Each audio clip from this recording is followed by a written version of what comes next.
And some of them I was like, wow, I'm really interested to hear like why you think this is camp. But I know exactly what she's talking about. that's our teaser for today. Yeah. Yes, But yeah. let's Stay tuned. backtrack. Stay Stay tuned. tuned. Don't touch that Stay dial.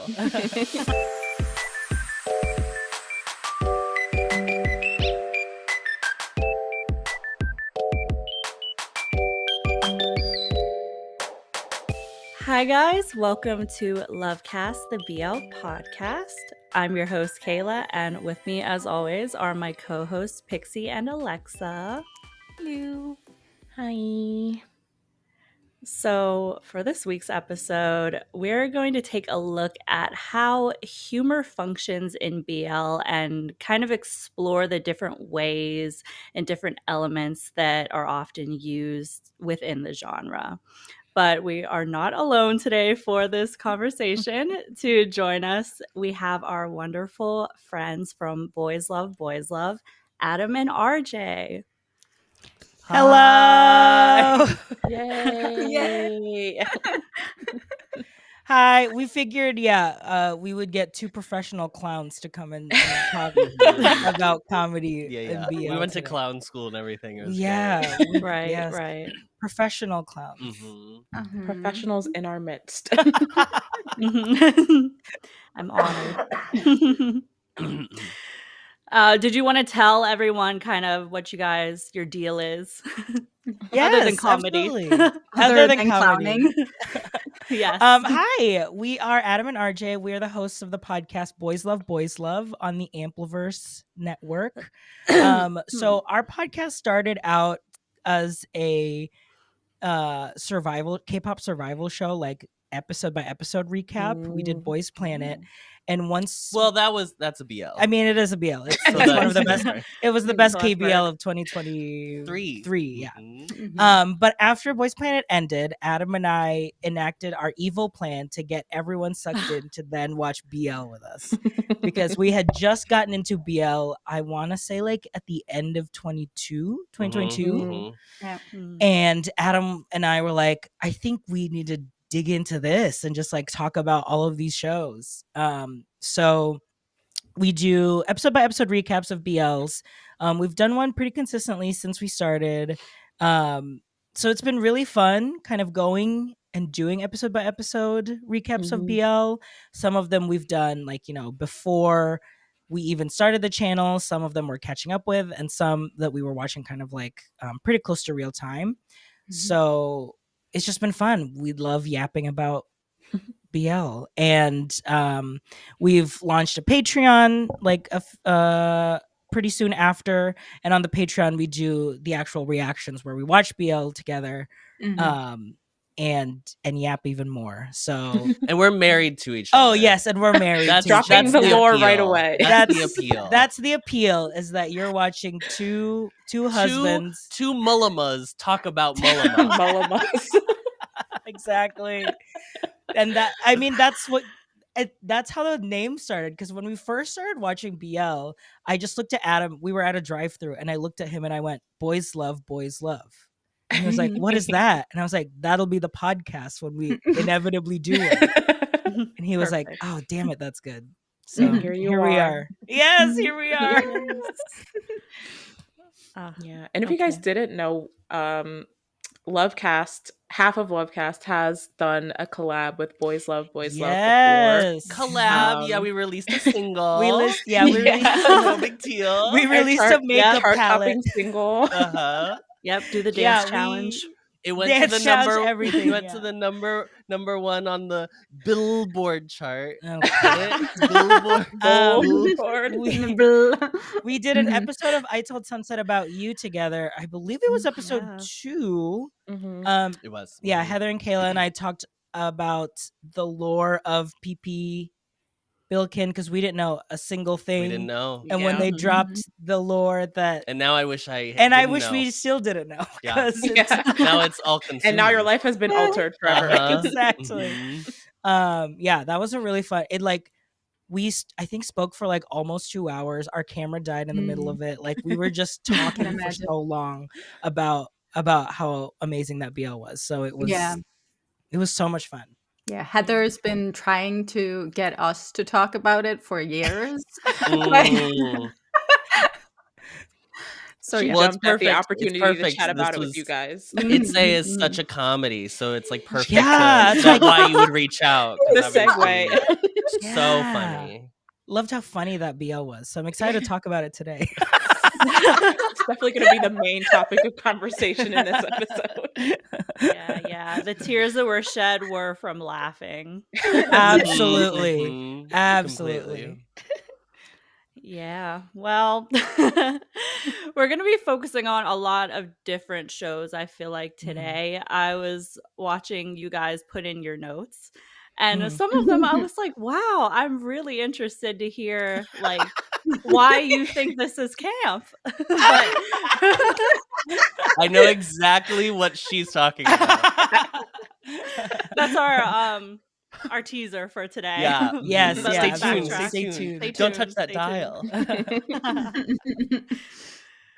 So I think we're going to start off just talking about comedy in general, like the use of comedy in BL. And in quotations, we had Thai BL because I feel like that is the genre that comes up the most when people think comedy. A lot of people really don't vibe with the comedy in Thai BL. So that kind of makes it a target, I guess. But we will be mentioning other BLs from other countries as well. But in terms of like genres within BL, rom-com is definitely the most popular. And it definitely is the one that utilizes comedy the most, I would say. Yeah. So, like, the level of rom-com definitely does vary in shows, 100%. And then I see you have finding the humor in the scenes, even in dramas, and how that connects you to the characters. I definitely thought of specific instances where this has been the case for me, but do you guys have specific ones in mind where you were like, this isn't necessarily supposed to be funny, but I find it funny because I relate to it? Yeah, I mean, I think even in general, like that's why I think rom-coms work really well is that the comedy I feel like sometimes in a rom-com is just in reach enough that like this could like it could happen. Obviously there's like varying degrees, but like because we always think about like our favorite rom-coms of all time are like Sleepless in Seattle or like When Harry Met Sally, where it's like people I think don't think about like how hard it is to kind of write those and create those. Don't get me started on my tangent that I always go on about this. People denigrate rom-coms because women like rom-coms. And then all of a sudden we stopped making rom-coms and people went back and they were like, rom-coms just aren't made anymore and they used to be so good. What happened? And now when people make them, they're not that good. And it's like, yeah, because you all shat on them like they're so easy to crank out. Just because Nora Ephron was fucking incredible doesn't mean what she wasn't doing wasn't stellar work. Okay, that's my whole thing. I hate it. It really Comedy is really hard to get right. And it's so undervalued. I know. I mean, like, but that's like every I know you have a note here that we're gonna talk about like how you've talked to like people in the industry and they've said like comedy's really hard, but like across all countries on earth, like everyone says how hard. Everyone who is in industry always talks about how hard comedy is to make and get right because it's mathematical formulas. It's like it's a timing, it's rhythm, it's beats, it's a whole thing. There's so many layers to comedy, whereas like drama, audiences, because if a drama impacts them and it causes them to cry, it's not a normal reaction for them to cry. So they feel like it's like a bigger deal. Yes, it's like good because you got me to cry. I laugh every day in my life. So that's not out of the realm of possibility for me to have that reaction to something. But it's so hard on the other side to like get people to actually laugh. Yeah, as is evidenced by many of these comedies. I was like thinking of a show that's very good at like the comedy without like trying to be a comedy. I thought of, because we were just talking about it, Top Form, and the episodes that have been so far does this so well. Like, it's not a comedy, but the humor in it is so subtle and just natural and so good. I was laughing my ass off for a lot of those scenes. Sorry, Yeah. I'm adding one to talk about on the Google Doc because I just remembered it. Well, the one that we're watching right now, actually on our Patreon, we're watching Kin Porsche right now for the very first time, and we Laugh are like riot, a laugh riot. Well, that's the thing. We're like, what the episode first is- 3 episodes are We're like s- just a comedy. I know that's Yeah. what I was gonna say. Yeah. Like, it really starts out really funny. That I Yeah. think, like, when I wrote that thing about like it's a comedy is a way that like these more like epic dramatic stories is a way to like get you to hooked into a character immediately. Like, Appo does such a good job making his character so likable with like how goofy he is and how unserious he takes his job. Yeah.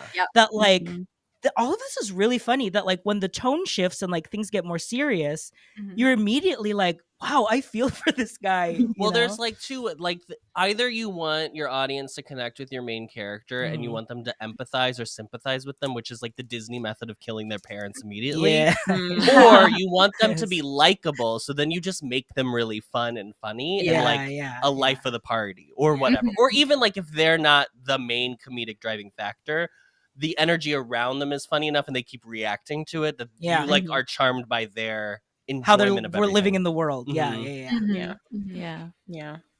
Yeah, I feel like for me, like in those shows where the overall tone is more serious, but you do have like those comedic performances, like there's a lot of these shows that have like that one token person that's just there to be goofy. Or Neo, you like, can say his name. You It's can say Neo. Neo. It's Neo. Yeah, He's built a career out of it. Yeah, God bless him. and we love him for it. We sure do. One of the best. Absolutely. But like it's like it almost like, especially in these higher drama, higher intensity shows, like it offers a moment of reprieve almost. And especially like when it's done well and that very difficult timing is done really right.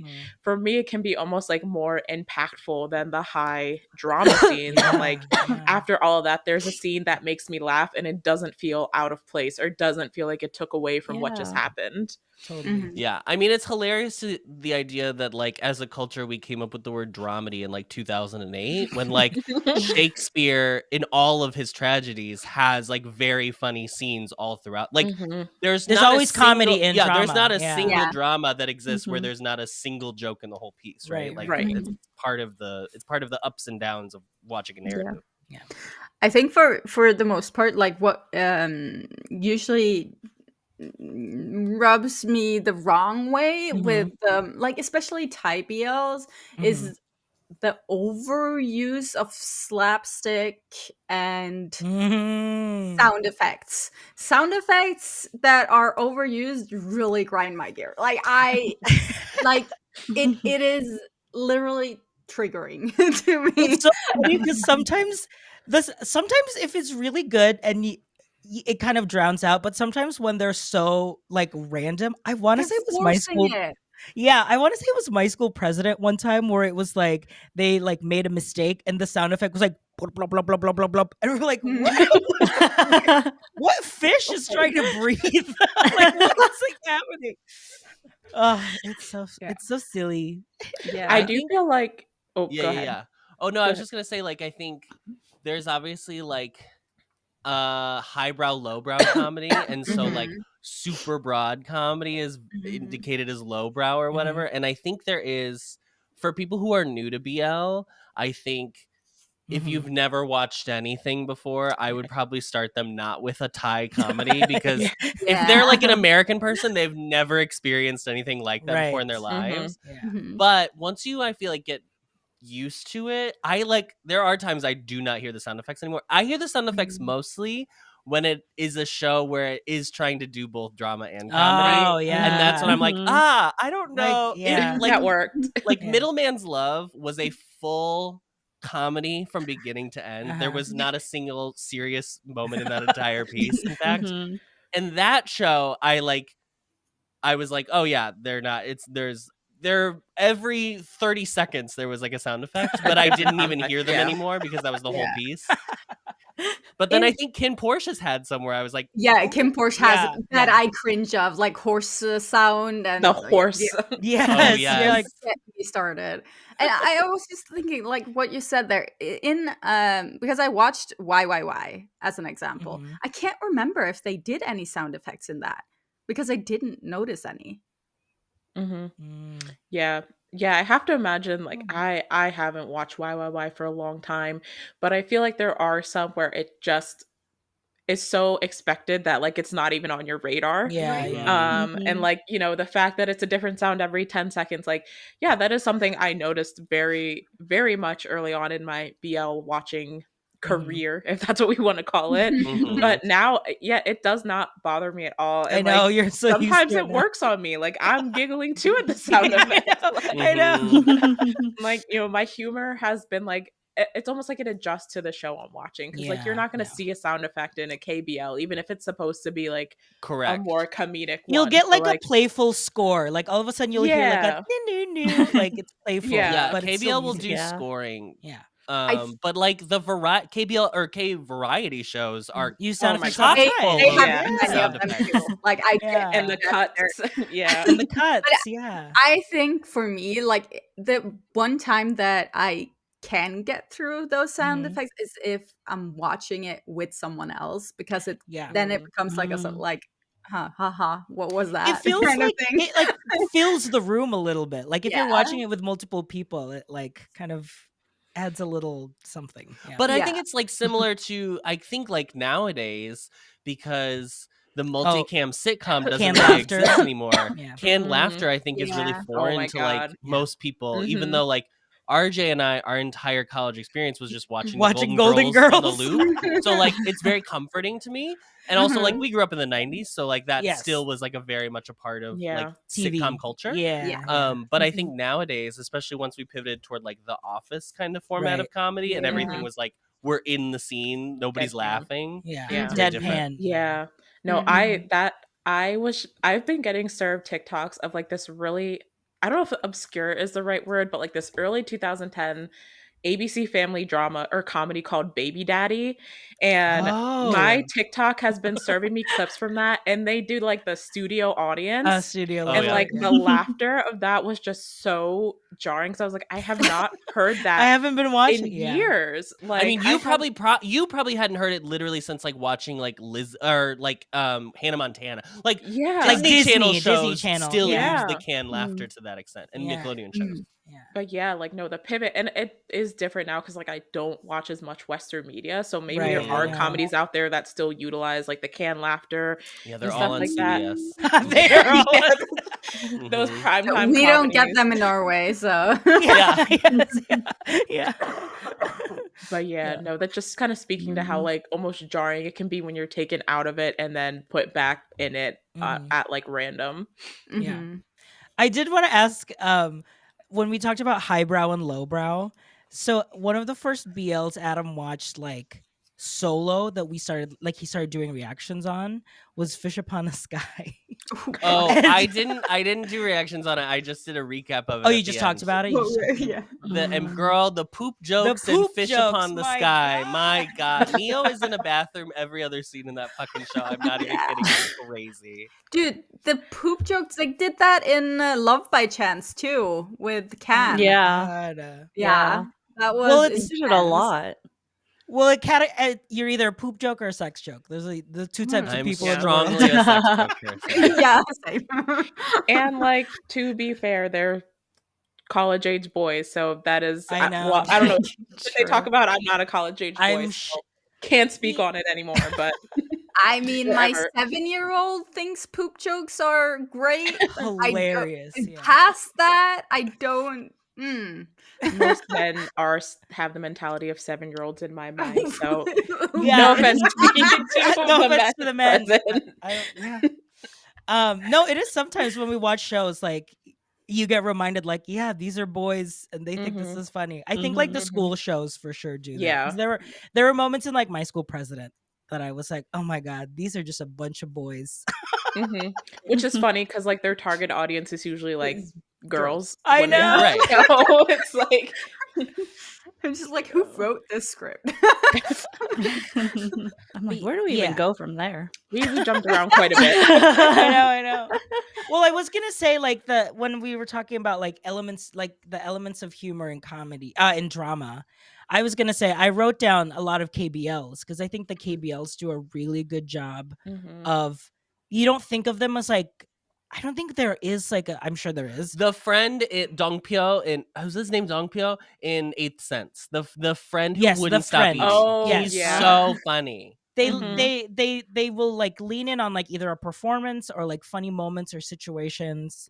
Because like even when we watched like Love in the Big City, which is like super not a BL. Not a BL. Not a true BL. But yeah, but it had elements of like just like a little bit more of like the joy and of like the shenanigans you would get as like as a young 20s gay person, you know, like some of those that are really funny that like it just endears you to the character. Well, that show we talked about because there's in the 2nd episode there's the whole thing where she like goes to have an abortion and there's like this huge comedy moment out of it when she like steals the fake running out of the fake uterus. And it's so funny, and that I think is like a really good example of like the comedy being in this like incredibly dark situation, but you have to find the joy in it. Totally. I agree. A lot of KBLs do have like a lot of comedy elements to the storytelling, but I don't think I can remember any of them like being like full on comedy. I know, right? Yeah. No, I would say that's probably, I mean, K-drama generally because they're so long, but also like I think they're so varied in their tone, like they kind of get every genre under the sun in one episode of a thing. Which is kind of why like the Western world freaked out when Parasite came out. They were like, this is 3 films in one. And it was like, that's kind of their whole thing. That's like what they do. So I think that's like why they're able to bounce around easily. True.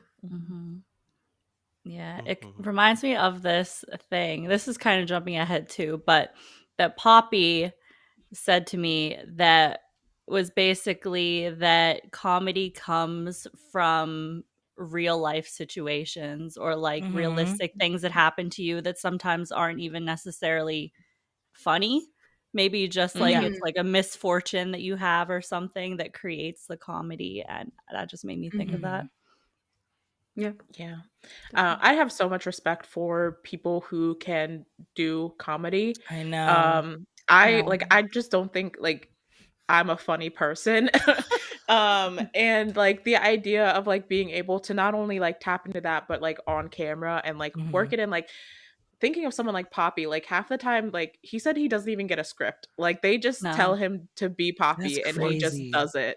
So like that really kind of takes me back to the idea of how hard it can be to do comedy, especially when you're someone who kind of has that reputation for being a comedic actor or the comedic relief in a show. Like they're banking on you basically to make sure you do it right.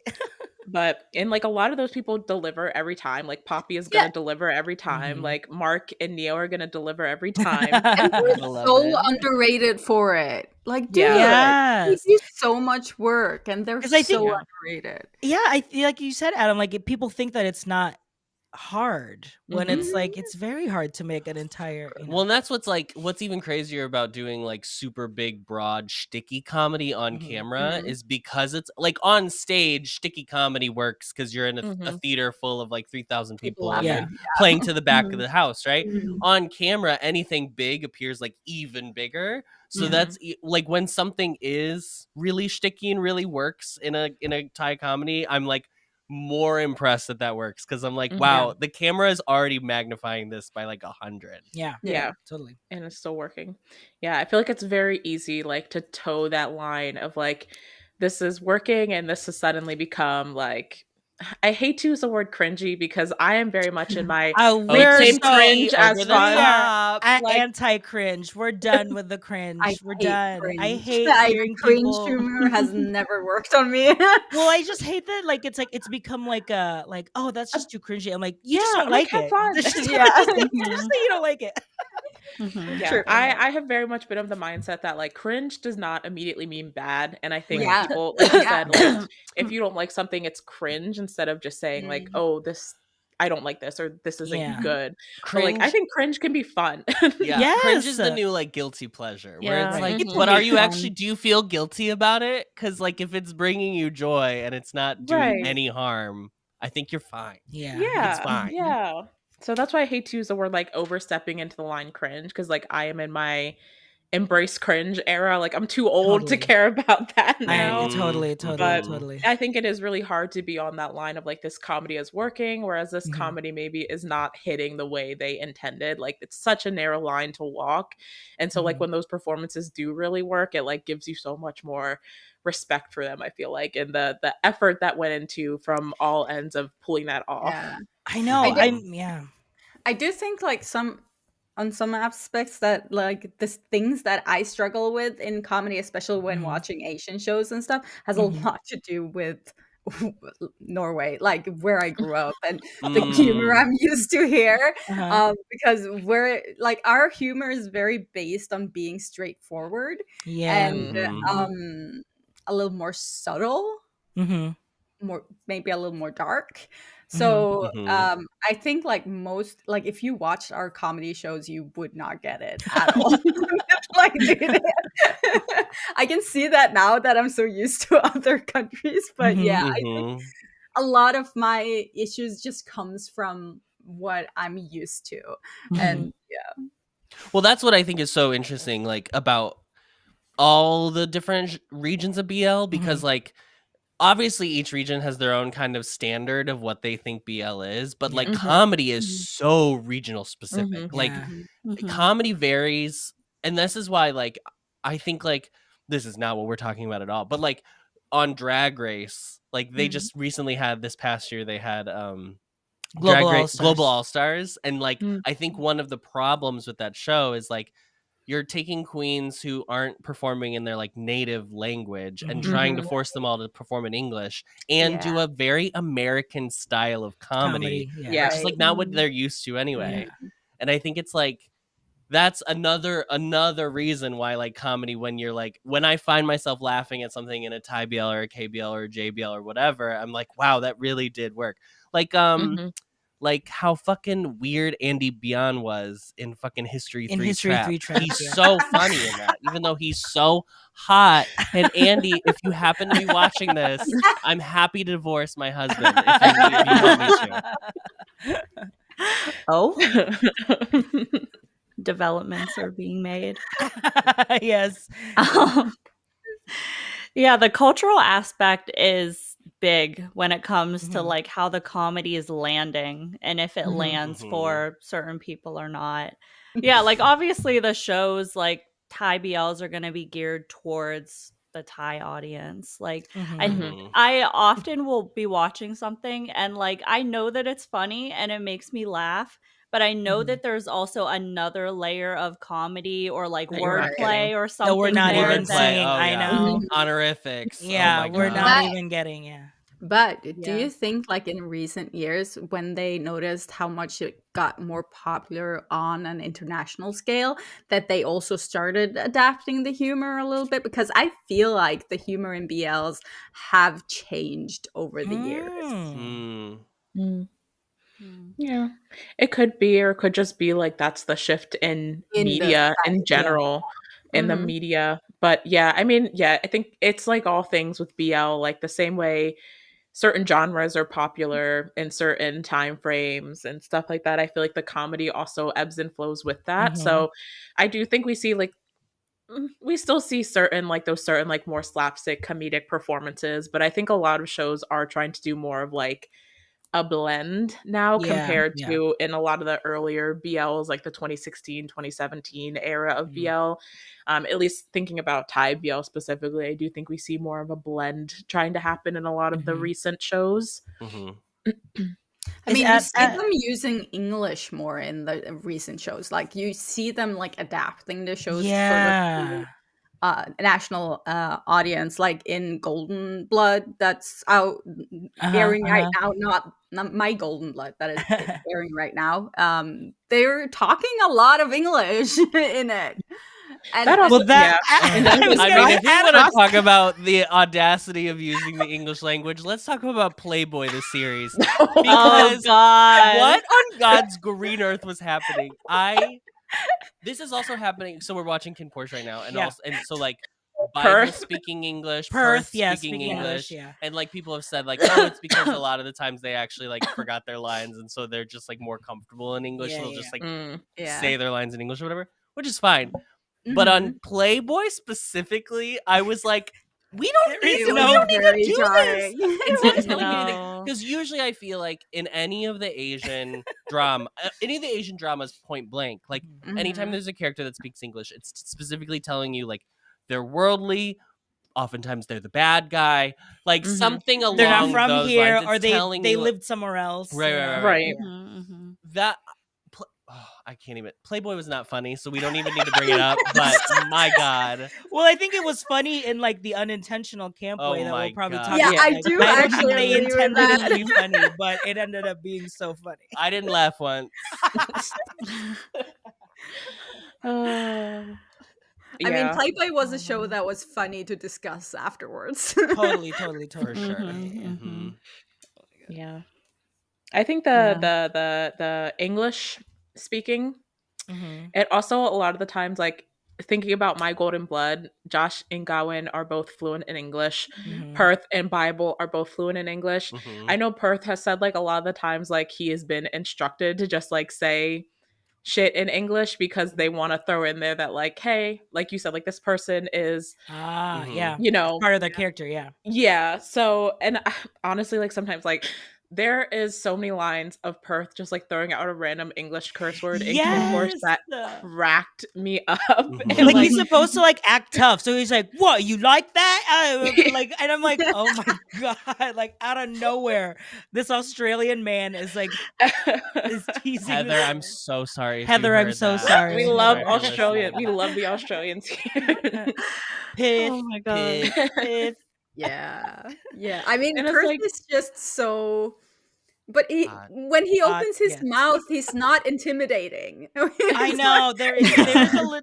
That's what makes it funny. Yeah, he has a little bit of like a golden retriever energy. Very puppy energy. 100%. So it does feel like it's that meme of the like, hey, Scram! He doesn't want to talk to you, Scram! No, exactly. Oh my gosh. That's so funny. The bells jingling. I know. I was like, is my cat playing with a toy? If someone is listening to this and not seeing the video, maybe we should explain that. I'm fully wearing a jester outfit, so if you hear bells, it's my costume. I love it. It's very normal. Yes, just another day here at Boys Love Boys Love work. Studios. Yeah. I'm so sorry. I'm getting over bronchitis. I'm so sorry. Oh, you're fine. Same. So funny. Same. The funniest. Sorry. So funny. Adam dying on the side. Hilarious. Hilarious.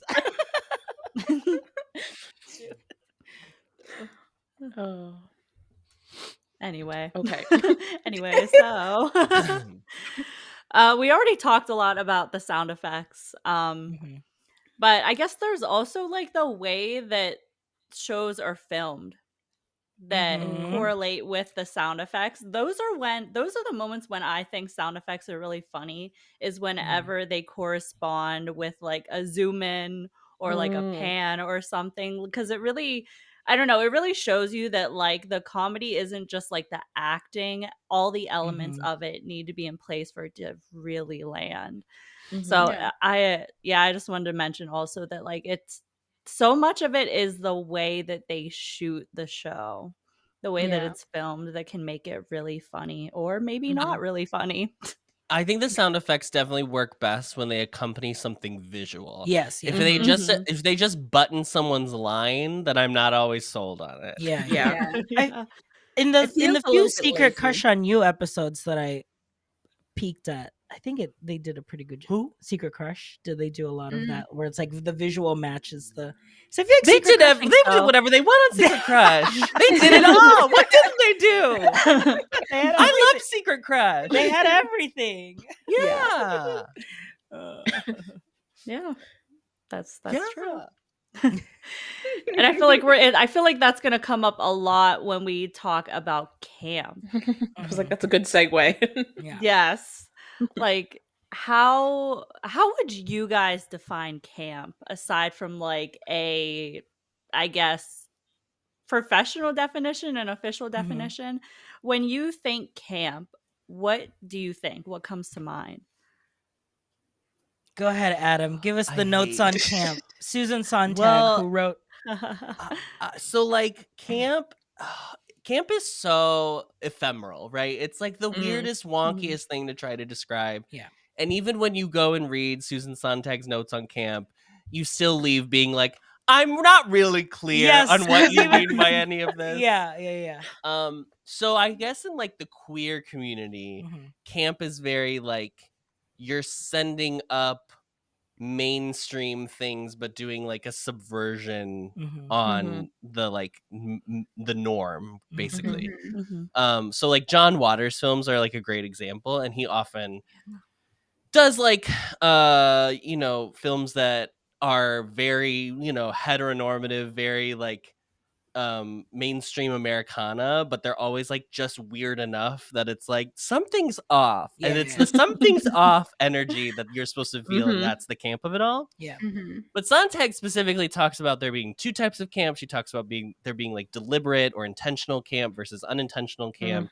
She goes into a big long thing about like Baroque art and like ballets, and like kind of like defines it historically as well, because it's not just like a pop. She tries to say it's not just like a pop culture thing. It's like happened. It's historical. And so that I think is where we get into the debate of like high camp versus low camp. Like high camp being the unintentional, which is they didn't mean it to be funny. They're so serious and trying to. It takes itself so seriously that the comedy is how serious it is. Yeah. And then the low camp, which is like it's aware of what it's doing and it's trying to make camp. It's leaning in, which is like. Sontag says that's like the less cheaper. That's the less interesting one, right? Because you're trying. I think that's the one I usually like more, but that's probably because I'm gay. A gay that's man. What we all try to do. Well, that's my the thing. Walking MO. The like camping, like the act of camping, like in order to like achieve that low camp, it's like that's what like drag is. That's what queer comedy is. You know, like it's so inherent. Like if you're a fan of drag, like that's like that's the art of it. It's like I'm a character. I'm a cartoon of what a woman should look like, and like doing things like. And I think when shows go in on that and lean in on that, especially BL, I kind of like respect it just a little bit more because they're like not afraid to like go for the big jokes. And obviously, it's if you swing big, you can also miss big. So like, I think like in the shows that we've been watching, like we're aware of like.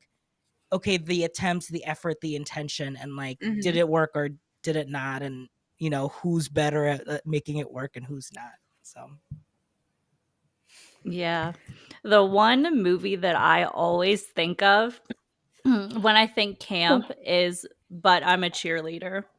Oh, like that's the first movie that I think of, and I think that it fits into a lot of the things that are mentioned in just like the Merriam-Webster definition, where everything is so exaggerated in a way that like pokes fun at the convention of it.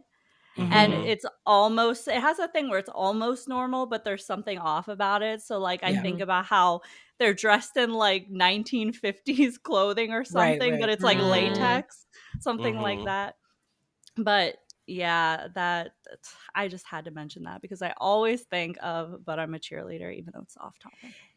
Yeah, I mean, I always think about, like you said, the John Waters film. So like, what or even like Drop Dead Gorgeous. Yeah, Drop Dead Gorgeous, which is not a John Waters film, by the way. But. Yeah, but what is the one that we watched where it's like Crybaby, where it's like supposed to be like a full like greasers, like very grease, very like 50s, but they're so weird and like so crazy that I'm like, oh, I think obviously musicals like get away with it too, because it watching a musical, you're already expected to be like, oh, musicals this are is not real inherently life. camp. Yeah. Because it's so removed from any kind of reality that it's like, okay. Yeah. That's why, like, my school president, when we started watching it, first of all, gagged that it was a musical. We were like, oh, I didn't know this was happening. You didn't know this was the game. Yeah. And they're able to lean in on like some of the campier moments because like they're about to watch a scene of us singing in a dream sequence anyway. So like, let's go for the jokes, you know? Yeah, or them performing in some girl's yard with choreo that they never performed. So good. Try and win her back, but it works. It works. Yeah. Mm-hmm. I think So, like yeah, go ahead.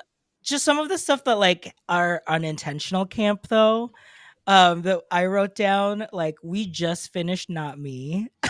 Which is not, we're not saying not me. Saying Not Me is like no, it's just a jump. Talking about the jumps, the stupid jump, but the parkour, parkour is they are doing it so seriously that I'm like, I don't get it. You didn't have to I do don't any get of it. this.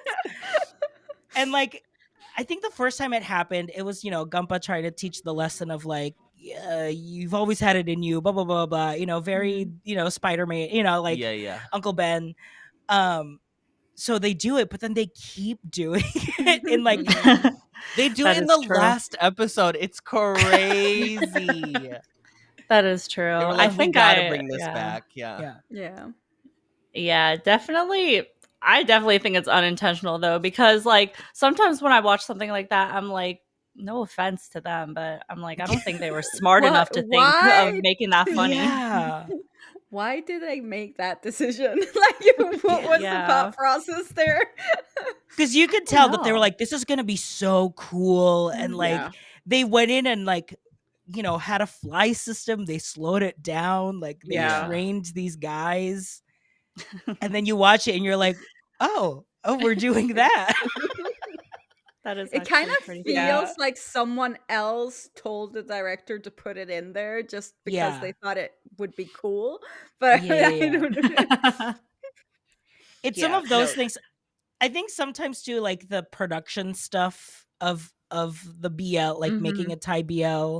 Thai BL is what I'm calling out specifically, but it happens all the time. But like the production stuff that I think they are taking seriously, and like it's just part of the process that like us watchers, like we're so like removed from it, so it's just like we accept it as like funny. But like I think the like PPL, like genuinely, like oh my god, all PPL is unintentional camp because they have to do it. Trying to sell me a Canon printer in Bad Buddy truly changed my life. And we own a Canon printer now, by the way. Yeah, they worked on us. Wow. Or even like we watched Love in Translation, and they like do a full segment of using an app of like, you can buy this here. Oh yeah, it's so easy to use. Yeah. Oh my god, I just watched Your Sky, this first episode of Your Sky, which is the Dundy. There was an advertisement for iQIYI at the end of the show where they're sitting down watching the first episode of Your Sky on iQIYI as their characters in the show. Amazing. So meta. Amazing. Well, that's when they slap on the giant billboards and then they just put on the ad on the billboard. Well, because either so your options are, because it has to be camp, or if you are like, oh no, it can't be camp, then you're like, then they're in a multiverse. Like, what are you even talking? Like, that's the other option. They have to like make it a thing, because it's like, we know that this is gonna look stupid, but we gotta sell the toothpaste. I don't know what to tell you. The toothpaste paid for the show. Hasn't there been shows where the character is wearing t-shirts with the name of the show on it? Oh, well, I mean, because like I can't remember which show it was, but I remember seeing t-shirts that. in general. I mean, like Bad Buddy, people walking around with like women's softball. T-shirts. Wears a shirt that says "Softball Mom." In the first scene where he has the kiss with Nanon at the top of the building, he wears a "Softball Mom" T-shirt. That is unintentional camp. Yeah. It's unintentional, and it made it truly. Oh, that was great. I do have an example of that, and it was done in a camp way. So like everyone knows that like War of Y is one of my favorite shows ever. And in my opinion, it's very, very, very camp. And one of the storylines in that, they're on I think they're on like a swim team or something, and their jackets have like the name of, they're filming a show where they're swimming in it, I should clarify that. And the name of their swim jackets have the name of the series on it, but like their characters are wearing it in the series that they're filming. Yeah. There are a lot of instances like that in War of Y. We would be here all day if I went into why I think it's so camp, but I guess just like the concept. Also, you know, Talay had like a big hand in like the writing and production of it, but he is also playing like a BL actor in it who is kind of like a supervillain. Yeah. So it's kind of like it's playing on the idea of like a BL actor in the industry pulling strings to kind of get more famous and like doing what they want. So it's things like that where it's very close to reality, but it's making fun of reality. Yes. Like they would even do this thing where like one of my favorite parts of the show is they would have them like read fan comments on like live streams. Oh. So like the fan comments would be things that you would always see, just like so accurate. And just like seeing that and knowing that that is exactly how it would be in real life, but they're like making fun of it in the show. Even at like serious times, they're making fun of it in the show. It's just so camp. It's so camp. I think everyone should love watch it. War of Y. I love it when they have like a BL fan or like a Fujoshi character in a BL. It's so good. Audience participation. It makes me laugh every time when you find out that like JBL did it a lot because it's such a cultural thing, you know. It's like to be a Fujoshi, so they have clear things of like, oh, they're the coworker that they're imagining like the full story and it's actually happening. I feel like in Thai BL there was a few of it too, like when there was Fish Upon the Sky, right? There was like, in Stay With Me, which wasn't even technically a BL. That one girl in the class like imagines them together, being like a BL couple. I have a really good example of this that isn't a BL at all. Boone and Prem did this whole horror thing. Oh, Long Kong. Yes, Long Kong. Yeah. And their characters in the show, they get cursed by a girl who's shipping them because they're not actually together, and they end up hooking up in the locker room. It's very steamy. It's short but steamy. Amazing! It's just my community, the Fujoshis. I love it. I was going to say that's like representation matters. Yes. Every character Sammy played for like the first 5 years she was in the industry was the Fujoshi best friend, watching all of her male friends like get with these other guys in the show, like Until We Meet Again. Like every show she was in, like that was her character that she played. Let's admit it was kind of stalkerish at times. Oh, she was a character. Her characters were characters. Well, if we want to talk about stalkers, let's talk about Secret Crush on You, because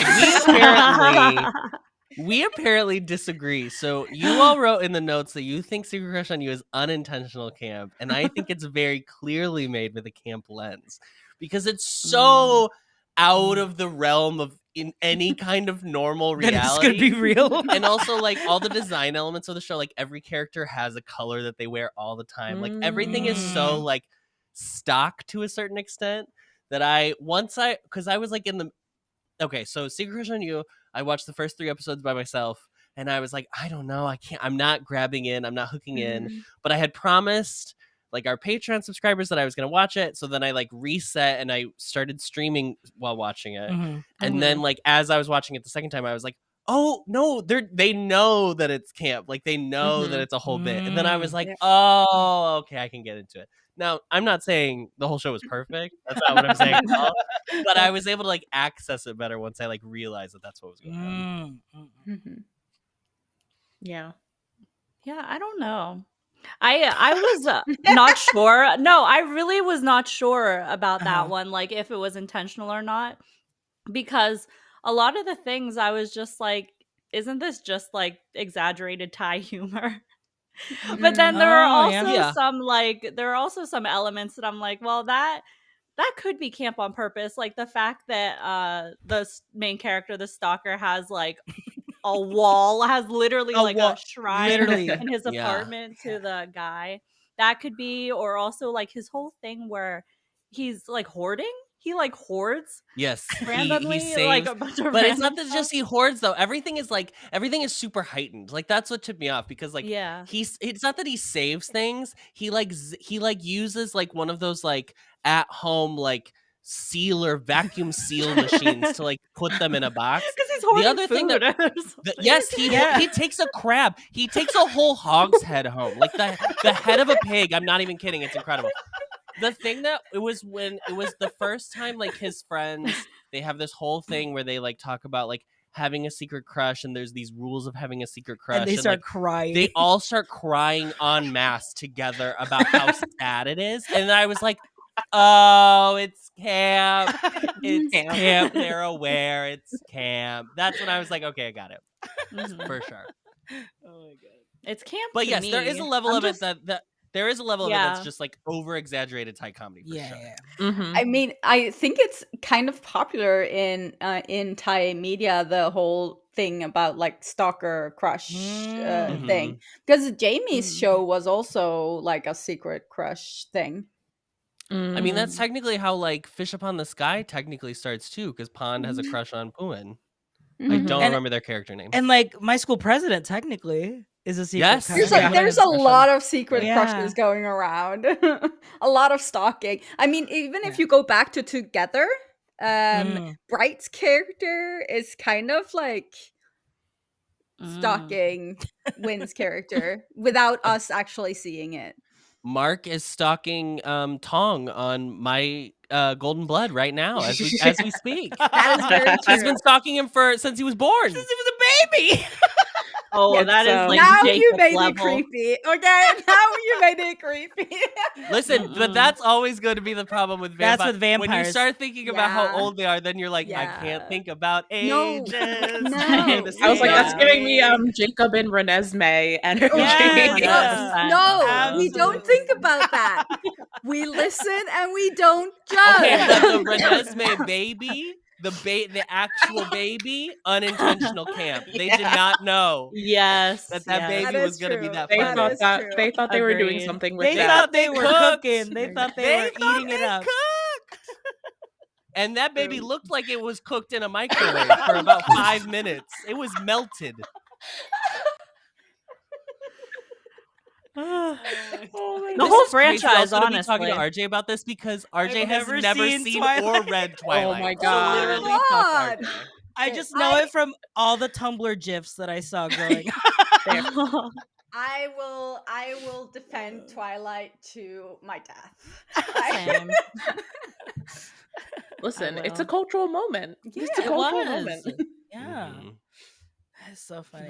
The other one I wanted to shout out that while we were sitting here talking about it is unintentional camp. It kills me every time. Is the things that make the world different and vice versa. Yes. The transparent paper. Oh my god, yes. Why? It's so stupid, and the commitment to transparent paper is so funny every single time. Yeah. Anytime they had to pull out pieces of paper and you could see through them, I was like, this doesn't even make sense in any world.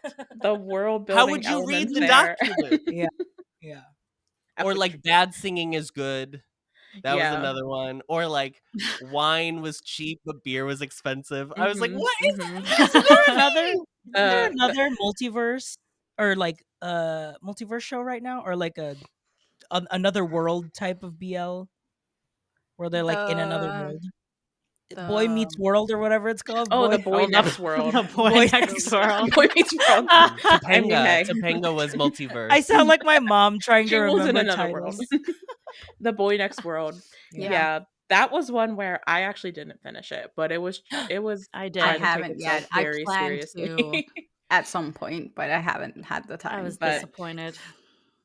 Oh. I mean, me Mindy Anticlimactic. always, or me Mind Y always disappoints, honestly. I haven't seen one show that doesn't like fall off at the end. Do you then That's like a whole other discussion. since you guys are the subject matter experts and you've been professional BL We're watchers, still basically we're babies. still basically babies. Do you notice that there are certain production companies that just nail the comedy so much better? Do you wish like other companies like could like dive into it a little bit more? A lot of our Thai BLs have been very GMM just because I think they churn out a lot and people really like them. So like that's what's always requested. Yeah. But I really want to get into more of like I want to see how different things are based on different creators and companies. I mean, GMM always is like hit or miss, honestly. Like they just throw everything at the door and see what sticks. I think Dundy has some really good. I was gonna say Demandi too. In their shows. They do like they have Poppy, like that's their you were resident- saying about Poppy since he's like involved in a lot of them. He's able to. Poppy is a genius. I think I'm watching Demandi Friendship right now, and he's the host, so I get a little taste of him through that. Yeah. I think they are one of those companies that is very aware of what they are doing. Like I think of like something like Naughty Babe, which was one of their shows where there are a lot of moments where they kind of imply that something is happening between Z's character and Max's character. And this is like a ghost ship that a lot of fans have IRL. So like they have a lot of moments where they kind of like they're very like intentionally like playing into that, and they have like a lot of over the top like fantasy scenes. Like there's this whole scene of them like boxing each other in like a fantasy moment. Like yeah, I think Demandi like they're one of those companies where I think people give them flack for their shows being kind of like in that cheesy cringy realm.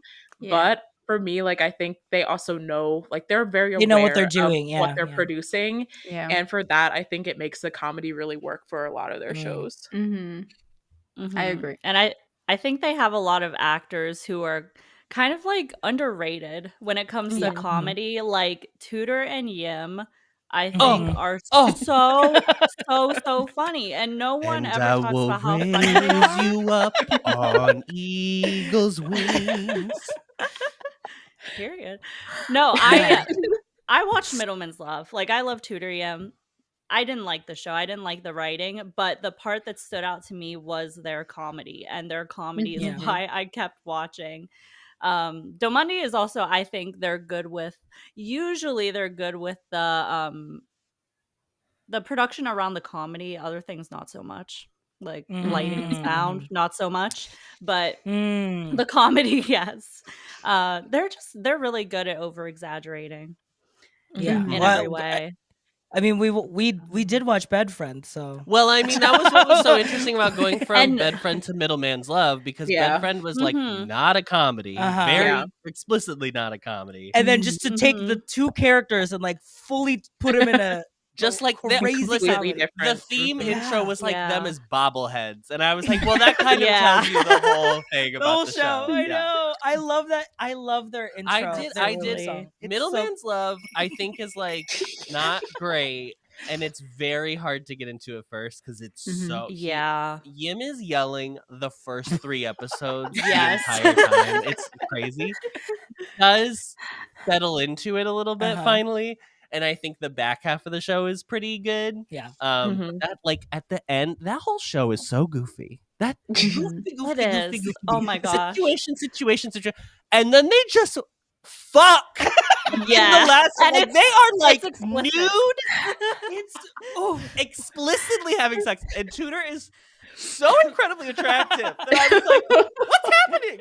Where did this come from? How did we get comedy show. How did we get here? It's great.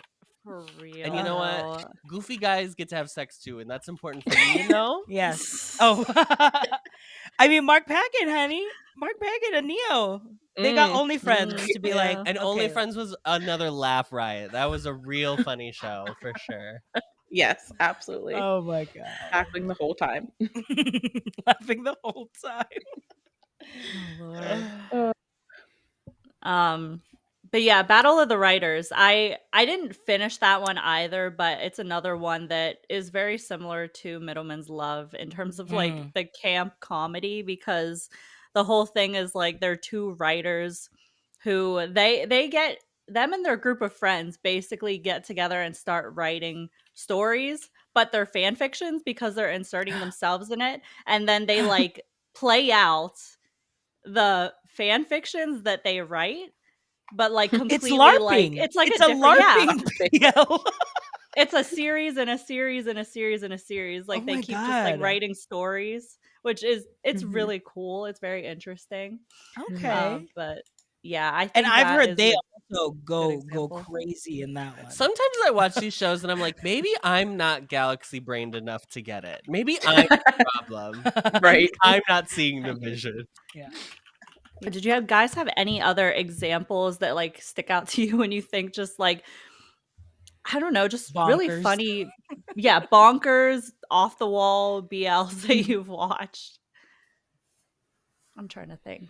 I feel like Myself.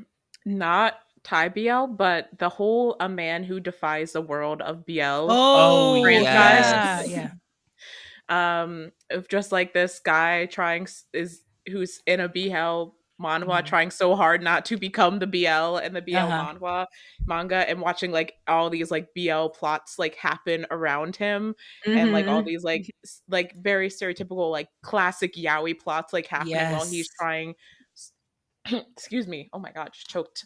While he's trying so hard to avoid it. Like I feel like that whole franchise, and I feel like Japanese comedy, I feel like it's not as heavily used in the BLs. Like I feel like a lot of Japanese BLs are like very intense. Serious, very serious and very intense. somber. Yearning. But I feel like Man Who Defies the World of BL is one that kind of leans into more of the the traditional like Japanese comedy that you kind of associate with Japanese media. So I feel like that's one that kind of Or The intro of that show is like my favorite thing in the world. I need to get into it. I love JBL so much, and I love the ones that are so we're talking about BL. Like we watched that bartender Fudanshi, like 3-episode BL where he's such a Fudanshi, and every character that walks into his bar, he imagines them a full in a full yaoi relationship. story that I'm like, oh my god, it's so good. They're just going for it. I love when they're like, I know why you're here watching this. Let's just lean in and have fun. Yeah. Oh my gosh. I also think of Kaibe Koji. It's very similar to the other one, because it's like he's a manga artist and his friend is a fujoshi, and then he also has the shrine to the other guy who's an idol who he likes. All very, very exaggerated. Even like they do the thing also where they put a lot of graphics on screen to make it almost look like they're panels from the manga. Your panels in the that it's manga. based on. Yeah.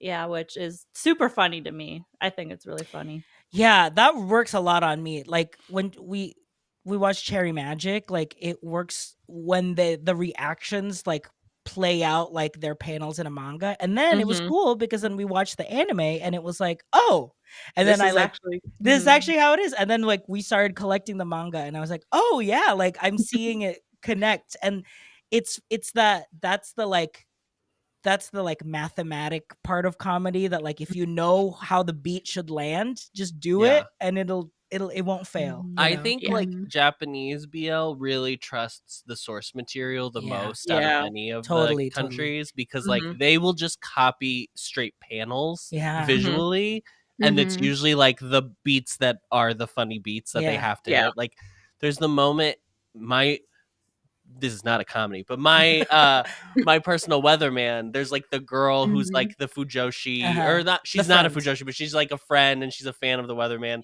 She finds out that they're together and she like talks to herself out loud and then he's like, you just said that out loud, and she like looks to the camera and she's like, oh. And I was like, you like can see it exactly how it's on the panel, like you're like, oh, that's I'm visualizing it. It's great.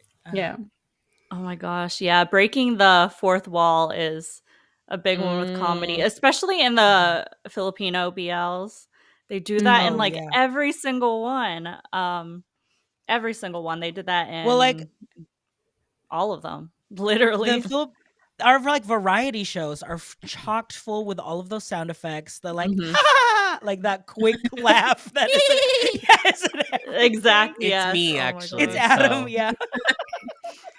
Would you classify that? Oh God, I can't remember what it's called. It has a really short name. It's a Filipino one that Is it the one that you like wrote on here? I Cheat? hate. No, not cheat. Oh no. It's The one that you hate. I hate intensely. We've talked about it before. Is it I have like an intense hate. My house. My Day?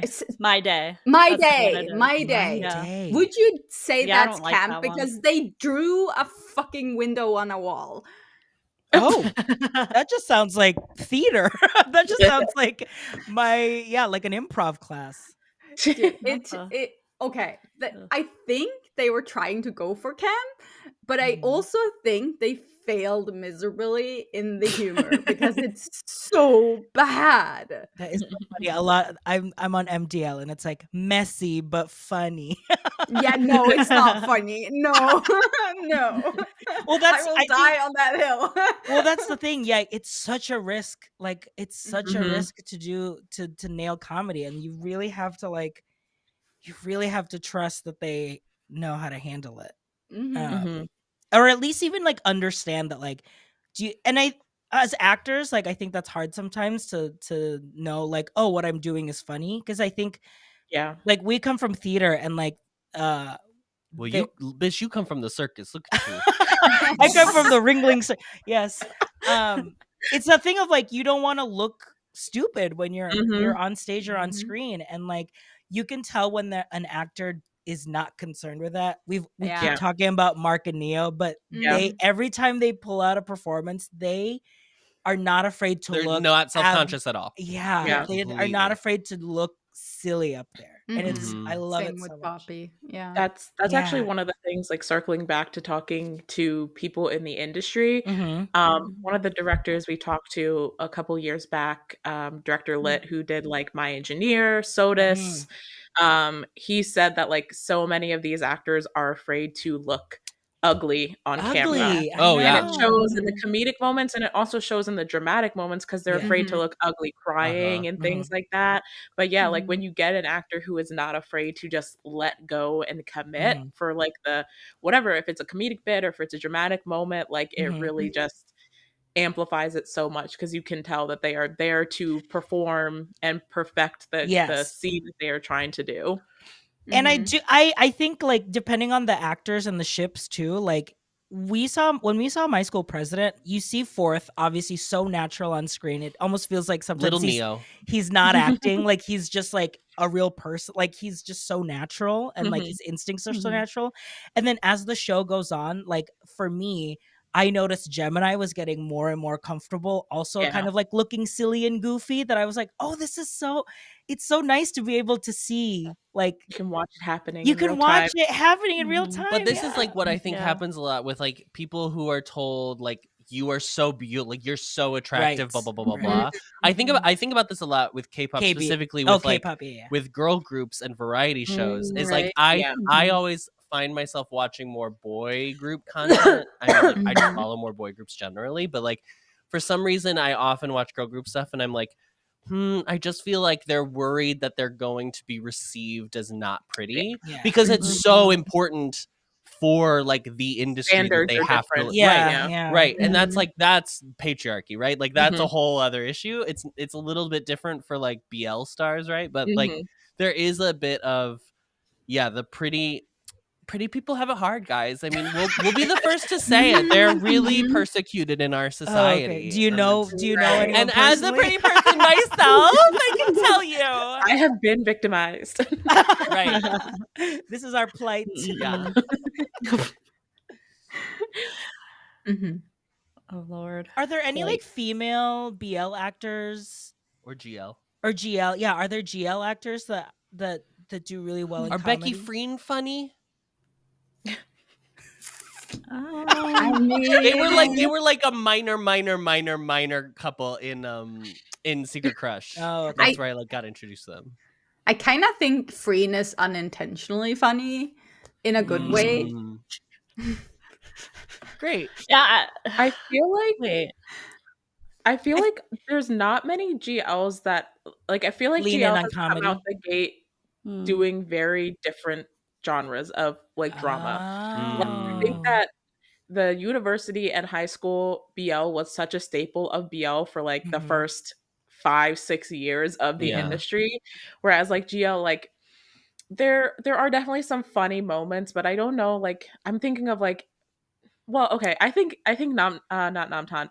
I think Milk was pretty funny in That is 23.5 playing Ongsa, Yeah. kind of going with her like very like nerdy, always stressed, anxious, kind of leaning into that character. Like I'm thinking of like Pluto, Us the series, The Loyal Pin, which were like a lot of these like GLs are so emotional. Like I feel like there's not a lot of comedy in them. Yeah. Granted, there's a lot of like smaller, like there's a lot of small GLs from small production companies that I have not tapped into. But like I feel like the GMMTV GLs haven't leaned into comedy the way the GMMTV BLs do. Like I think that they're on like different playing fields, kind of. Well, I wonder if because they're starting out at like a different pace that I think that like they might be hindering themselves by trying to do every genre off the bat. Like they should like set a standard and then start to expand instead of just being like, we're at the same place the BLs are currently and they're kind of not. Right, exactly. I mean, if we mention like girls in BL that are comedic, like the person that pops into my head straight away is Sammy. She hasn't had any like main roles or anything like that. Like she's just a side character all the time, but she's the comedic relief in most of her shows. And I like she's just like the persona she has also towards fans is very happy-go-lucky, funny. She likes to laugh. So like I think about her immediately for Yeah. She's definitely like when she was under Wabi Sabi, she was like the token girl in every single series. And she was like the token Fujoshi in like every single series. And like she's not playing that role as much in GMMTV, but I feel like she is still a comedic relief character in all the GMMTV shows she's been in since joining. Yeah. Just not as over the top as she was in Wabi Sabi. Like the shows that she's been doing for GMMTV she's been more muted in her comedic play delivery. Yeah. I always think of like when they have like older female characters, like the moms, like I think like Fort's mom in My School President, like she just came in with such an energy of like kind of like brassy and brash that I loved. I love when they get to do that. I thought of someone. The sister of Tillet's character in My Engineer. The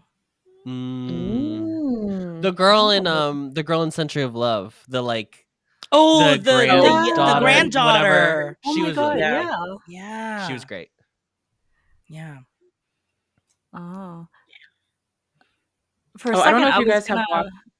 I was going to say, Kayla. Oh my gosh, what is her name? Janice's character in Why Are You, who plays the sister. Is she like? Is her storyline funny? Oh. Or no, it's not her. It's the other girl. I was gonna say, she played the girlfriend. Yeah, Janice is she played the girlfriend. The sister. The other one is she the is sister. Like her whole thing is that isn't the like the story she's writing BL fan She's fiction about her the brother. BL he's in. Yeah.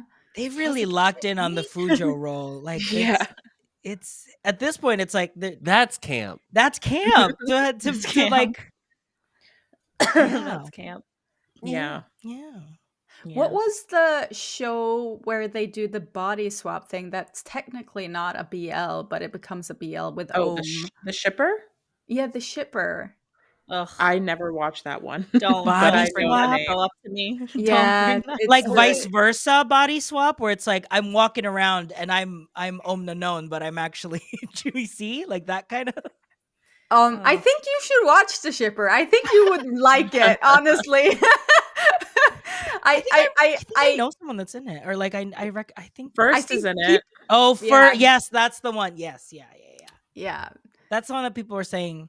Because at this point, our podcast has become a first fan club. Like, I feel like he's like our true beloved. I like added up all the actors that we've seen, or I've seen in BLs, and I realized that I have seen more Neo projects than any other actor. Just because he's in everything. He's in everything.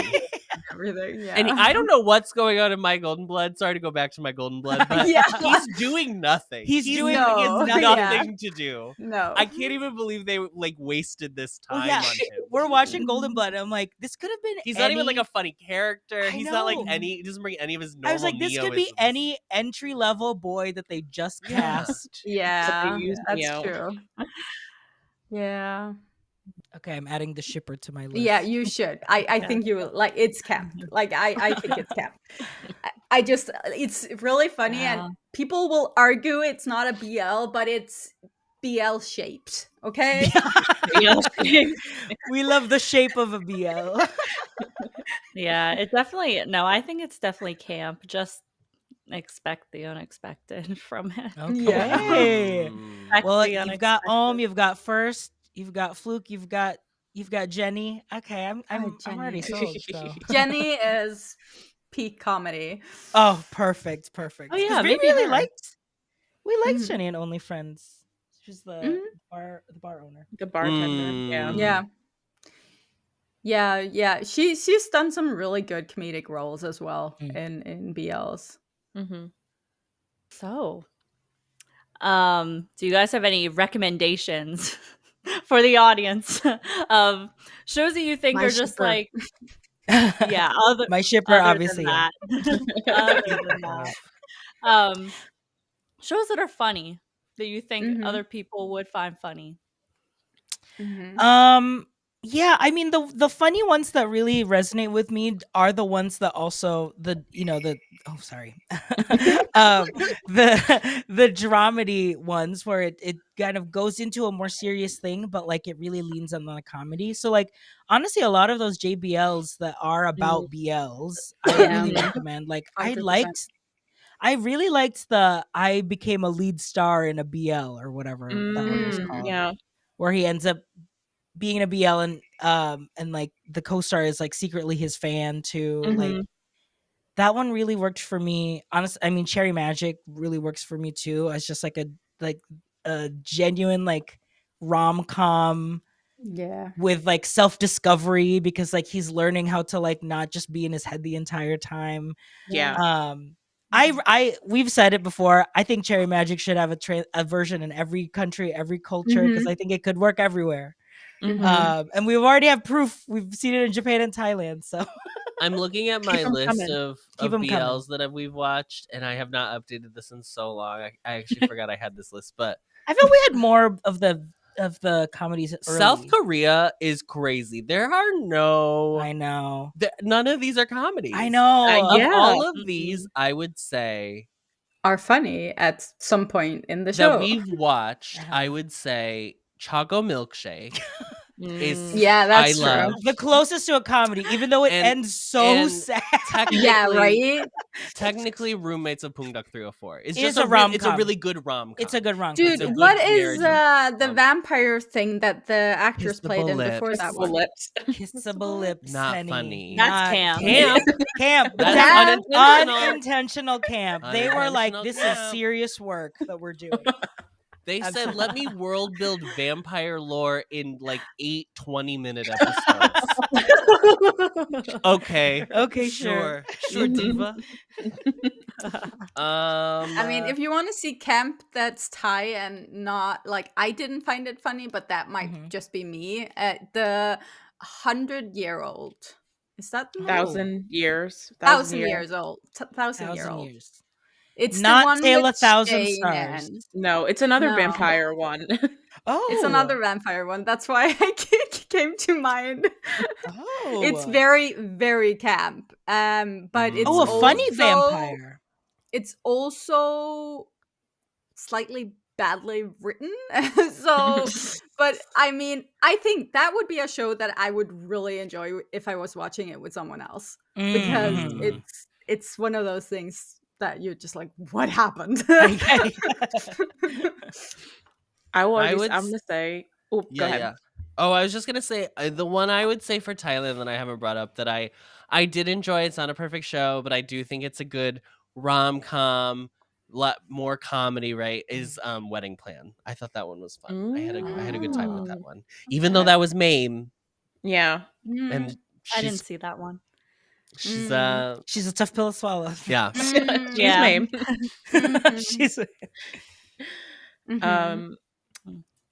Well, I've talked about this one recently, and I already know Pixie's gonna disagree with me, but I thought Caged Again.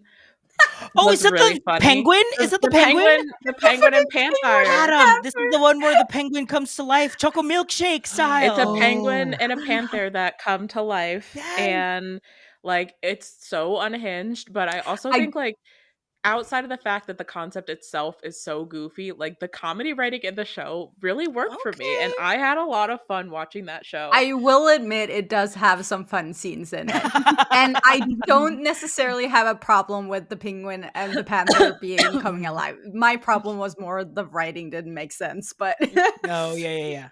That is so funny. We will give ourselves for animals turning into humans like in a heartbeat. Like, yep, got it. Yeah, understood. Not a question. Not a morality issue at all. Nope, just ready to go. Got it. I'm in. My recommendation will always be Cutie Pie. Okay. Or I guess rather what was Isn't that one of like the standards? Like that is the one.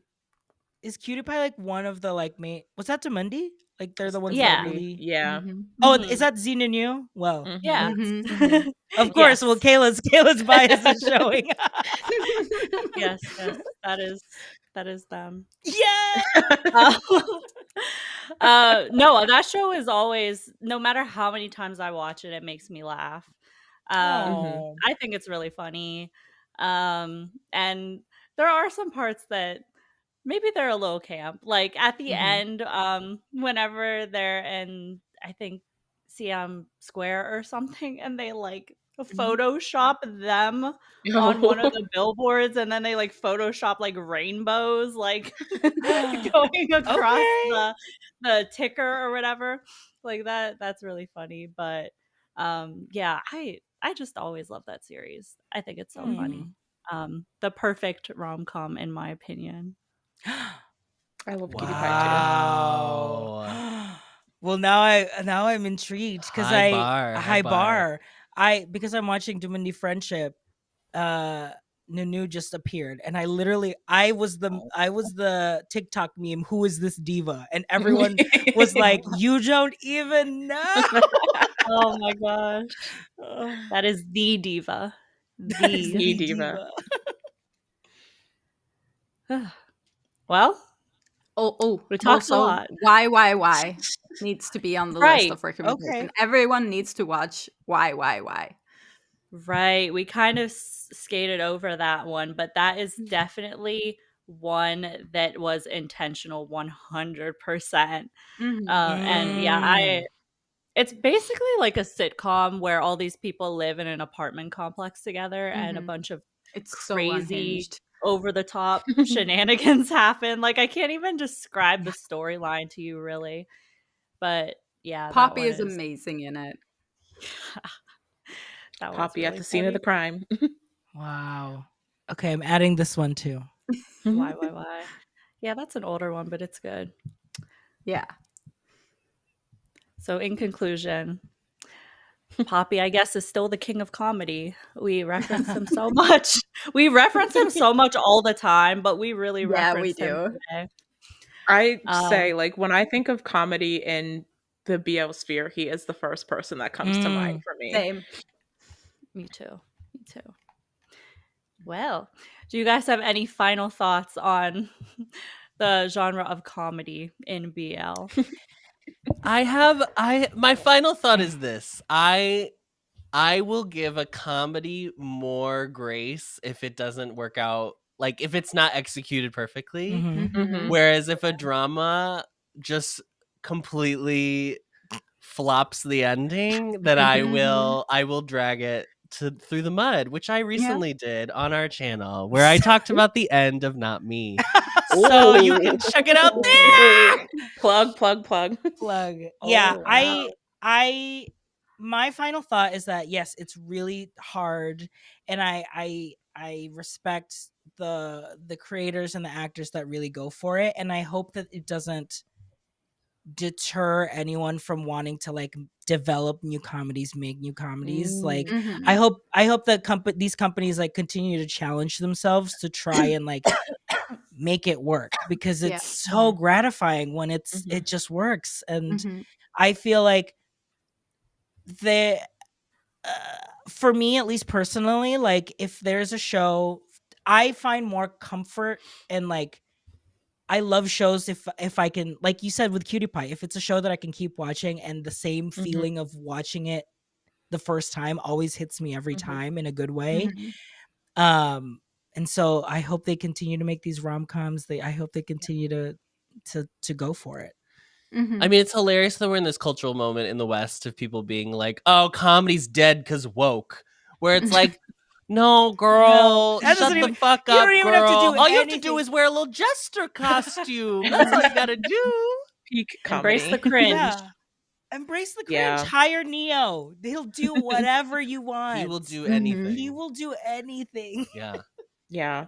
Yeah. I feel like a good classic rom-com that's a little goofy is a staple of the genre. Totally. And as much as it's fun to see it expanding and getting these more serious, like more intense shows, if that ever went away, if the goofy little comedy ever went away, like we would feel that emptiness. So Totally. like we always need to have one there in the lineup somewhere. And even if it's not for everyone, even if they don't always hit the way they're meant to, like I feel like it's a comforting type of show to be able to come back to. Yeah. And like for us, like when we watched Not Me, the only thing we had seen before with Off Gun was Cooking Crush. Our first Off Gun was Cooking Crush. And then we watched Not Me.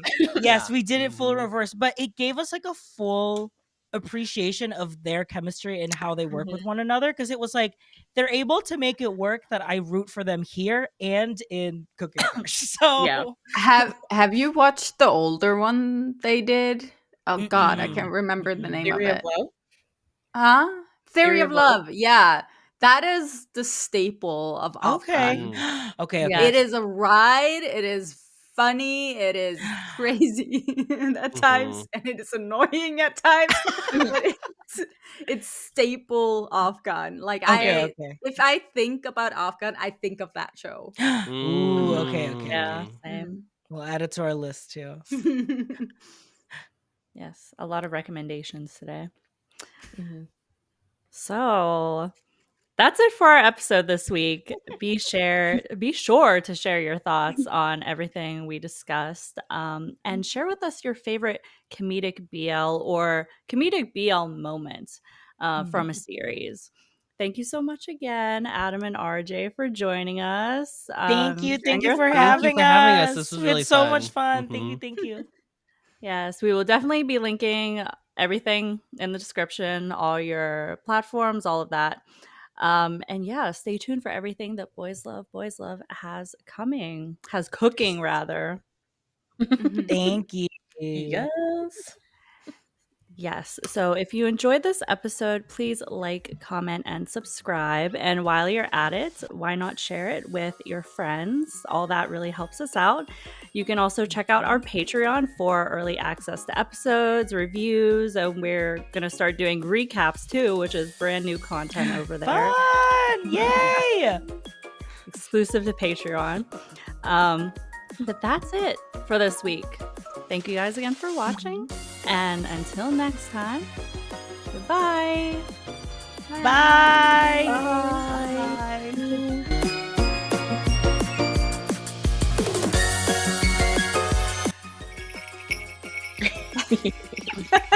Bye.